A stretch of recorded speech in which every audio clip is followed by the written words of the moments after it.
Hello. तर आज सकाळी सकाळी ना सगळ्यांचे डबे वगैरे करून दिल्यानंतर मस्त असा काढा बनवला होता. कारण चहा पिलं की जास्तच खोकला तर त्यामुळं म्हटलं की आज काढाच बनवून पिऊया. त्यामुळे छान असा काढा वगैरे बनवला आणि काढा घेतला आणि त्यानंतर बबड्यानं झोपेतून उठला होता आणि त्याने ना उठल्या जेवायला मागितलं. त्यामुळे त्याला मस्त असा डाळ भात दिला होता आणि उकडलेली मटकी पण दिली होती. तर त्याने ते खाल्ली आणि मग त्याला झोपवलं आणि त्यानंतर मग मी पण त्याच्यापाशीच बसून आहे ना छान असं जेवण वगैरे करून घेतलं. कारण तो सारखा सुटत होता त्यामुळे मग मला इथं त्याच्यापाशीच येऊन जेवण वगैरे करावं लागलं. आणि त्यानंतर मग हे सरकारी औषध आहे खोकल्याचं तर ते रेडवालं. त्यानंतर ते औषध वगैरे घेतलं आणि म्हटलं की कपाट आवरावं कारण खूप जास्त राडा झाला होता आणि मला लवकरच आता गावाला पण जायचं आहे. म्हणजे 2-3 दिवस बहिणीचा मोठा कार्यक्रम आहे देवाचा, त्यामुळे जायचं आहे. त्यामुळे मग म्हटलं कपाट वगैरे पण आवरून ठेवावं आणि काही कपडे आहेत ते पण थोडेसे काढून ठेवावे जे आपल्याला येत नाहीत. ते डिलिव्हरीनंतर बरीच अशी तब्येत झाली त्यामुळे पहिले अजिबात कपडे मला येत नाहीत कुठलेच.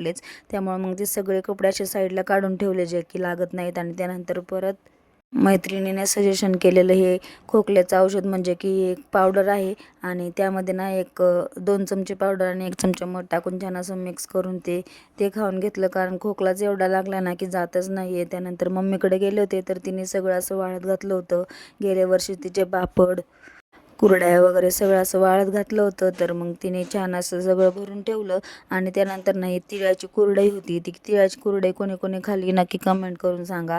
खायला खूप छान लागते आणि एक नंबर झाली होती. आणि त्यानंतर मग घरी यायला निघालो तर बबड्या असा पुढे पुढे चालला होता आणि त्यानंतर घरी आल्यावरती काही शूट केलं नाही. त्यानंतर संध्याकाळी बबड्याच्या पप्पाने छान अशी पाणीपुरी आणली होती तर पाणीपुरी वगैरे खाल्ली आणि बबड्या झोपला होता. त्यानंतर पुन्हा एकदा काढा बनवला आणि काढा वगैरे घेतला. तर चला असा होता माझा आजचा दिवस. भेटूया नेक्स्ट व्हिडिओमध्ये. तोपर्यंत फॉलो करायला विसरू नका.